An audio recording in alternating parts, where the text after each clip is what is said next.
Oy, asa may mas nindot? Magpakasal una tapos magpatukod og balay or magpatukod og balay una tapos magpakasal?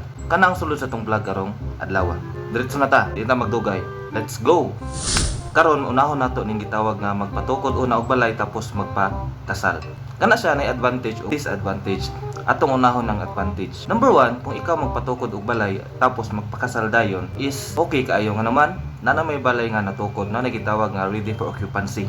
Imong pamilya, igo na lang nimo dalon dito, igo na lang nimo papuyon, imong partner, imong wife, then magdala na lang mo mga gamit para inyong magamit mga appliances, mga sofa, ug uban pa. Kaduha is plastado na kay igo naman lang mo puyo.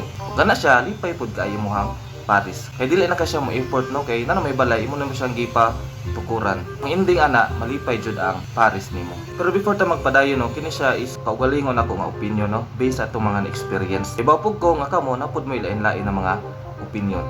So karon padayon ta. Usay disadvantage pod kung magbalay ka una tapos magpakasal. Ang disadvantage is ingani dili nato malimod nga nadyo mga higayon kamo nga magpartner mag-uyab pa is magbulag ra gihapon sa katapusan. May mga higayon na dili mo makapagpadayon sa inyong relasyon.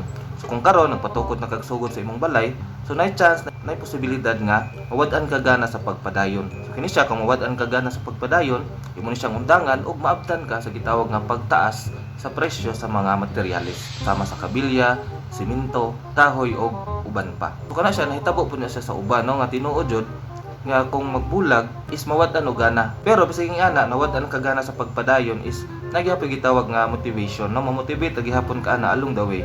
Kay na mo puy moabot nimo nga bag-o na imong ma-Paris or makauban sa imuhang kinabuhi. So mao na siya ang advantage o disadvantage kung magpatukod kag unag balay adi sir magpakasal. Karon sa pikas bahin napoy gitawag nga nagminyo daan adi sir nagpatukod og balay. So kana siya napoy advantage o disadvantage. So number 1 advantage ana is motivated ka no kay na naman kay Paris no kinahanglan jud nimo siya o kinahanglan jud ka maningkamot og maayo para mapatukod ang balay kay inyo man na siyang puy-an kauban nimong Paris kauban po inyong mga anak. So ang level sa motivation is taas siya kung nagminyo ka una tapos magpatukod og balay. Ang disadvantage pod kung magpakasal ka una tapos wala pa kay balay nga gipatukod is ang ending ana is magrenta mo og balay nga inyong puy-an. Or ikaduha is dito ka magpuyo sa imong parents or dito po sa iyahang parents in which lain po kaayo siya no.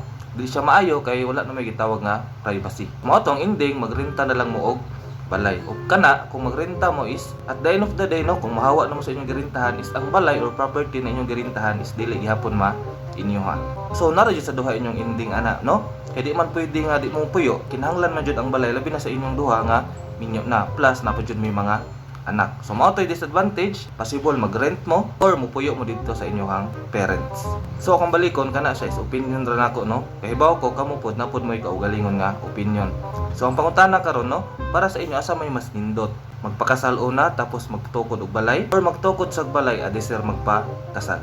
So imong tubag pwede nimo i-comment sa ubos kung kini siya imong natanaw sa YouTube. Pwede po nimo i-comment sa kilid kung ikaw nagtanaw ani sa TikTok. Ayaw kalimot sa pag-subscribe kung sa YouTube ka nakikitaan o pag-follow kung kanipod imo nakita sa TikTok. Sige, moro to, daghan kay salamat sa pagtanaw. Hantod na po sa sunod. Bye.